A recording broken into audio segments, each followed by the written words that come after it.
My name is Andy, and this is my interview observation project for Nutrition 144. The first person I decided to interview was my mom. She is Chinese, and she was born and raised in China. Her and her parents were the first ones to immigrate to the States in about 1980. She moved from China to San Jose, California. Her religious affiliation is Buddhist. Some foods that are indicative of her culture are dim sum. Foods that she grew up eating were noodle dishes such as chow fun, soups, fish, and meats such as pork and chicken. She also had vegetables. Noodle dishes and rice were staple foods in my mom's culture. The main ingredients for cooking in her culture were green onions and cilantro, fish sauce, soy sauce, and spices such as sriracha or other chilies. She typically has 3 meals a day: breakfast, lunch, and dinner.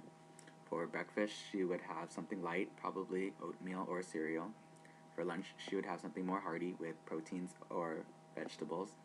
And then for dinner, it would be something similar to lunch. My mom celebrates major holidays such as birthdays, Halloween, Thanksgiving, Christmas, Chinese New Year's, 4th of July. For those major holidays, they would usually prepare foods such as lobster, crab, noodle dishes, duck. Some foods that are symbolic in her culture are noodles, which symbolize long life. Fish is for prosperity. The mooncakes are for good luck. And tangerines are also given for good luck. My mom says that the outside influences don't really affect our culture too much because there are a lot of Asian grocery stores around, so we can still get our foods. But she says that since we are living in an American culture, that we're exposed to a lot more food, and that's harder for us to eat traditional Chinese food. My mom says that the Chinese culture has influenced the American culture since there's a lot more Chinese takeout nowadays. The second person I interviewed was my friend Jennifer, pictured on the left. She is Mian. Her parents immigrated from Laos to Thailand and then finally to the States about 20 years ago. She does have a religious affiliation, but she's not exactly too sure what that is. It's either Buddhist or Taoist. Some foods that are indicative of her Mian culture are papaya salad, noodle dishes such as kasoy, gapit, and chicken. Other things that are eaten are vegetables. Rice and noodle dishes are the staple foods in her Mian culture. The main ingredients in her culture are lots of spices, peppers, chili,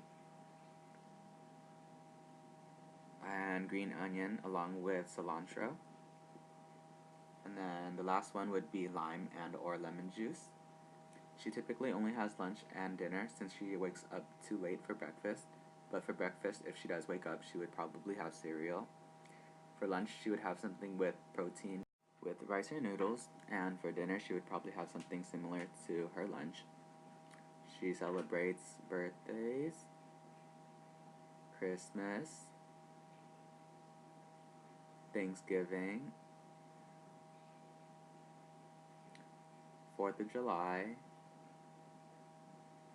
Laos and Thai New Year. On these major holidays, she would prepare noodle dishes or meats that her parents hunt for, such as deer or squirrel.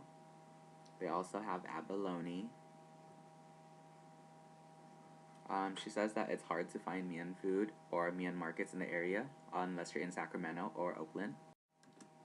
Some symbolic foods in her culture are chicken, pork, wine, since they're used as offerings during ceremonies. She says that her culture doesn't really affect American culture, but it affects hers because she talks English to her parents and because of the foods that she eats.